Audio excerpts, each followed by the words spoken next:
ध्याया अथ ध्यानम् ॐ कालाभ्राभां कटाक्षे हरिकुलभयदां मौलिबद्धेन्दुरेखां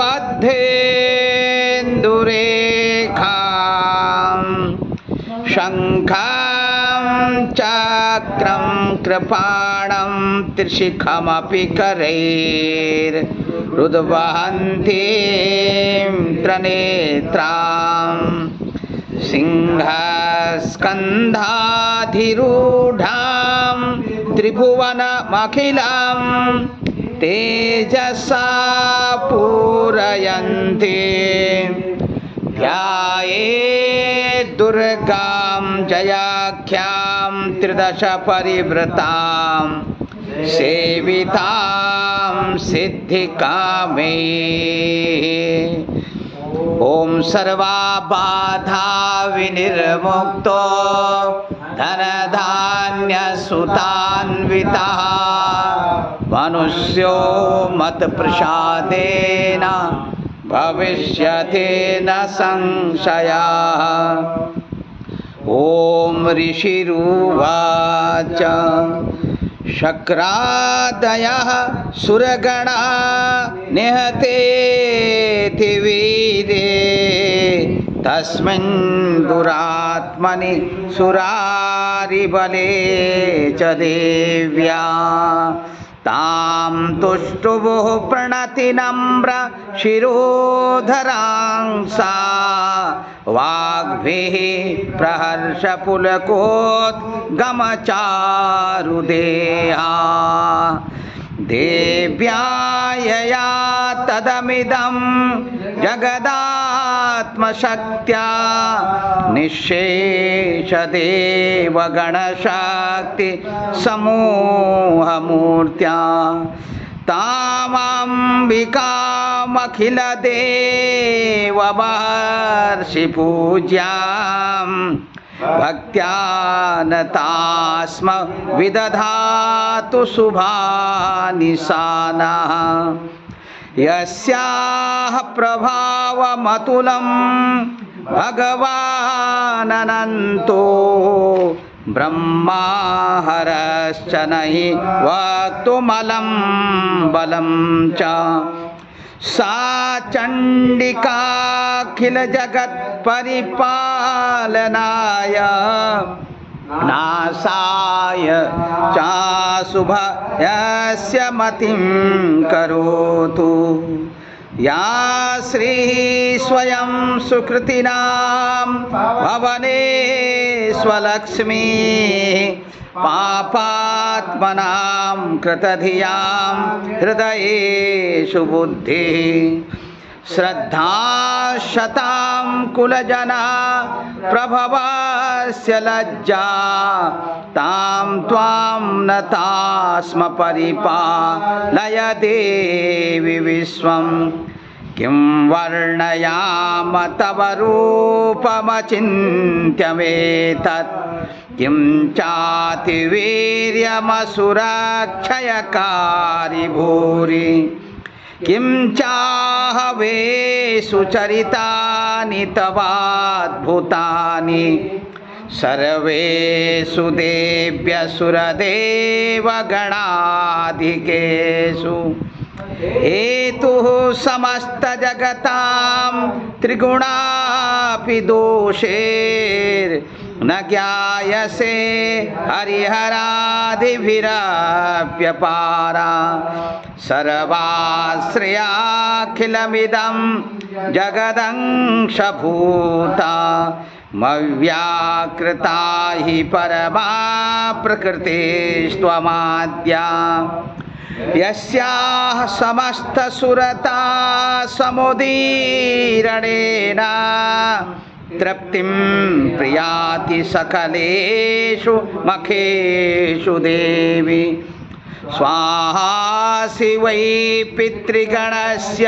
च तृप्तिहेतु रुच्यार्यसे त्वमत एव जनेष्वदाच या मुक्तिहेतुरविचिन्त्य महाव्रता त्वं मभ्यस्यसे सुनियतेन्द्रिय तत्त्वसारे मोक्षार्थिभिर्मुनिभिरास्त समस्तदोषैर्विद्यासि सा भगवती परमाहि देवी शब्दात्मिका सुविबलर्घ्यजुषां निधाना मुद्गीतरम्य पदपाठवतां च साम्नां देवी त्रयी भगवती भवभावनाय वार्ता च सर्वजगतां परमार्तिहन्त्री मेधासि देवी विदिताखिल शास्त्रसारा दुर्गासि दुर्गभवसागरनौरसंज्ञा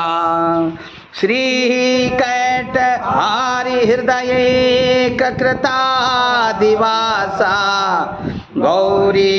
त्वमेव शशिमौरि कृता प्रतिष्ठा ईशा सममलं परिपूर्णचन्द्रा बिम्बानुकारी कनकोत्तमकान्तिकान्तम् अत्याद्भुतं प्रहृत्मात्तरुषा तथापि वक्त्रं विलोक्य सहसा महिषासुरेण दृष्ट्वा तु देवी कुपितं भ्रुकुटीकराला मुद्यच्च शाङ्खसदृशच्छवियन्यसद्या प्राणान् मुमोच महिषस्तदतीव चित्रं कैर्जीव्यते हि कुपितान्तकदर्शनेन देवी प्रसीद परमा भवती भवाय सद्यो विनाशयसि कोपवती कुलानि विज्ञातमेतदधुनैव यदास्तमेतन् नीतं बलं सुविपुलं महिषासुरस्य ते सम्मता जनपदेषु धनानि तेषां यशांसि न च सीदति धर्मवर्गा धन्यास्त एव निभृतात्मजभृत्यदारा तेषां सदाभ्युदयदा भवति प्रसन्ना धर्म्याणि देवी सकलानि सदैव कर्माण्यत्यादृतः प्रतिदिनं सुकृती करोति स्वर्गं प्रियाति च ततो भवति प्रसादा लोकत्रयेऽपि फलदा ननु देवि तेन दुर्गे स्मृता हरसि भीतिमशेषजन्तो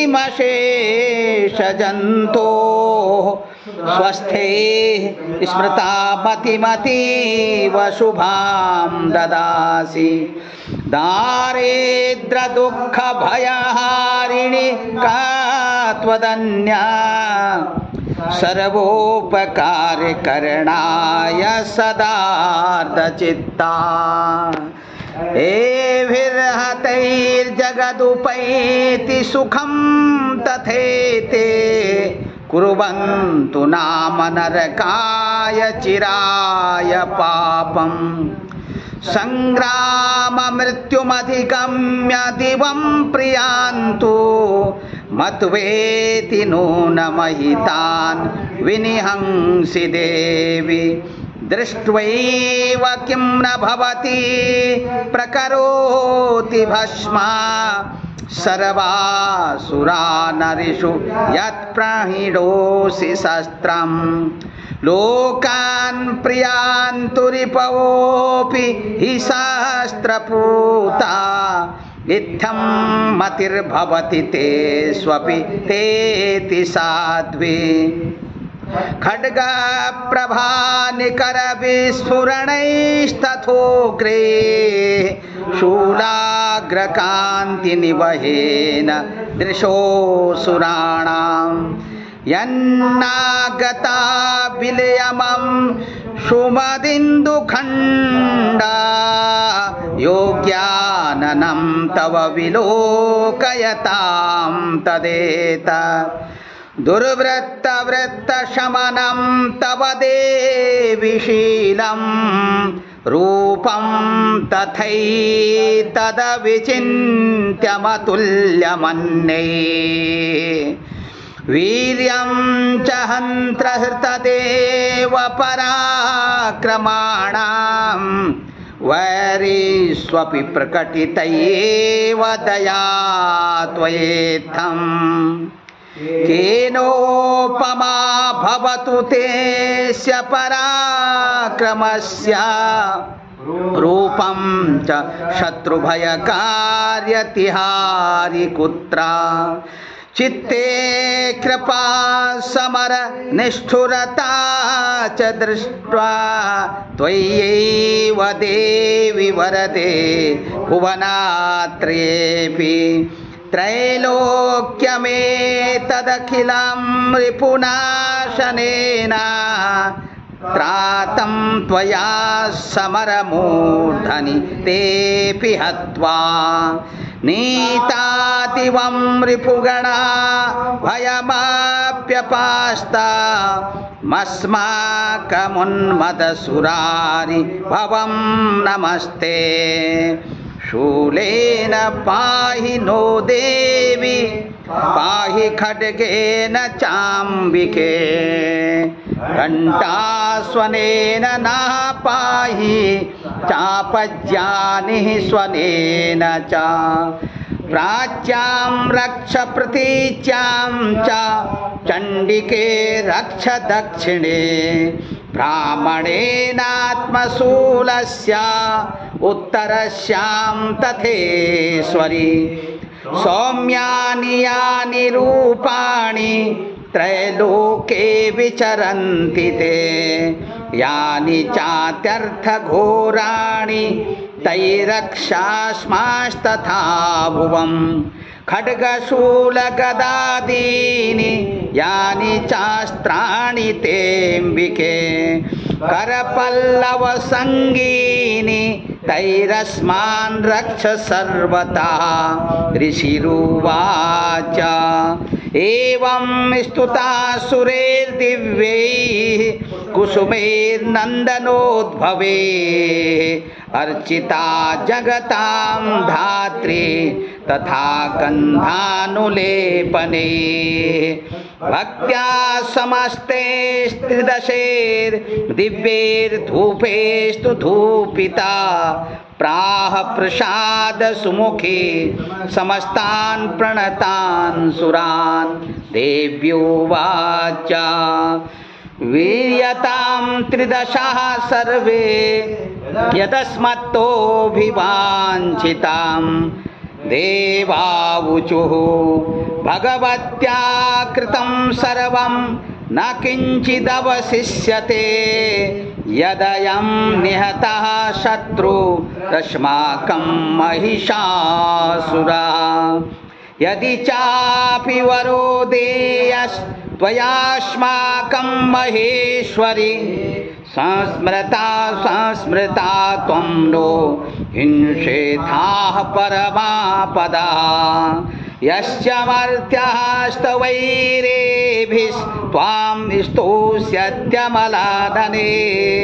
तस्य वित्तर्धिविभवेर्धनदारादिसम्पदां वृथये स्मत्प्रसन्ना त्वं भवेथाः सर्वदाम्बिके ऋषिरुवाच इति प्रसादिता देवैर्जगतोऽर्थे तथात्मनः तथेत्युक्त्वा भद्रकाली बभूवान्तरहिता नृप इत्येतत् कथितं भूप सम्भूता सा यथा पुरा देवी देवशरीरेभ्यो जगत्प्रियहितैषिणी पुनश्च गौरी देहा सा समुद्भूता यथाभवत् वधाय दुष्टदैत्यानां तथा शुम्भनिशुम्भयोः रक्षणाय च लोकानां देवानामुपकारिणी तच्छृणुष्व मया ख्यातं यथावत् कथयामि ते ह्रीं ॐ श्रीमार्कण्डेय पुराणे सावर्णिके मन्वन्तरे देवी महात्म्ये ॐ सत्याः सन्तु श्री जगदम्बार्पणमस्तु हरिः ॐ जय दुर्गे शिव दुर्गे ॐ।